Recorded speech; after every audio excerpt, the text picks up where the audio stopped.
More trouble surrounding the Lobos tops our morning rush. This morning, 2 people are recovering after a house party shooting with UNM student athletes in attendance. Police say a woman was shot in the leg, another shot in the ankle at the party Sunday morning near Lomas in Louisiana. Both are expected to be okay. No arrests have been made. UNM is also looking into the shooting. An Albuquerque man accused of raping a woman on a jogging trail is scheduled to be in court today. Earlier this month, 23-year-old Angel Gurule was arrested for the attack and rape of a woman jogging along the Bosque 4 years ago.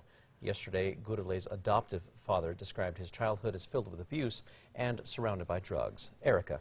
And for today, we'll have high pressure overhead, but that next system starts moving in tomorrow and through Thursday. That'll bring us a chance for snow in the northwest side of the state by tomorrow afternoon. Heads up, guns not allowed at the Roundhouse today. The state Senate is prohibiting firearms in its public gallery and nearby rooms as legislators begin discussions on red flag legislation that would allow authorities to take guns away from people deemed dangerous. Security will also be stepped up today. A proposed bill to help protect college students is on the House floor this morning in Santa Fe. House Bill 17 would require private universities and for-profit colleges explain to students the overall cost of tuition. It would also require them to tell students about the program's accreditation. For the most part, the bill has received bipartisan support. An Albuquerque man is in need of a trash can after a teen was caught on camera doing an unusual prank. Take a look at this home surveillance video showing the teen pull up to the house near Coors and Sage on Sunday, pulls a trash bin into the road, then runs it over. City says last year more than 6,000 recycle or trash bins were damaged or stolen. APS will allow a handful of schools to decide their own calendar. The Journal reports that last night the APS board decided to grant 7 schools the option to keep their unique schedule. Now, for the alternative schedule, the school year starts earlier in the summer with intersessions in the spring and fall.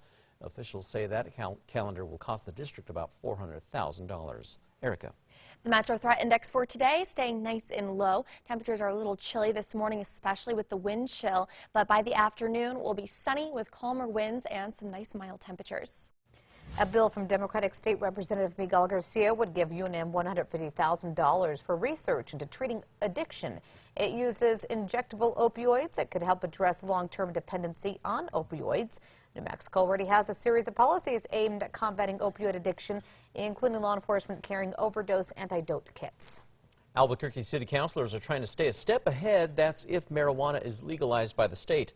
City Councilor Pat Davis says new rules would keep marijuana-related businesses away from schools, daycare centers, and residential areas.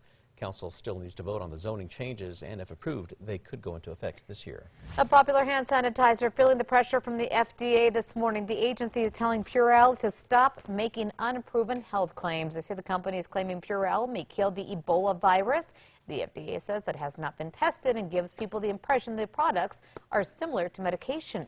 The UNM ticket office is hoping that season ticket sales continue to rise. This is all following the announcement that former head football coach Rocky Long is returning.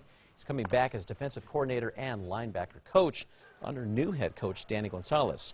Long is a 3-time Mountain West Coach of the Year. People in one New Mexico town are warning about dogs on the loose. A Placitas woman says that she was recently attacked while walking her dog, and it wasn't the first time. There's only one animal control officer in that part of Sandoval County. Sandoval County says they have plans to expand their animal control and get more officers. Erica. That morning drive. The maps are looking clear out there. No big slowdowns just yet.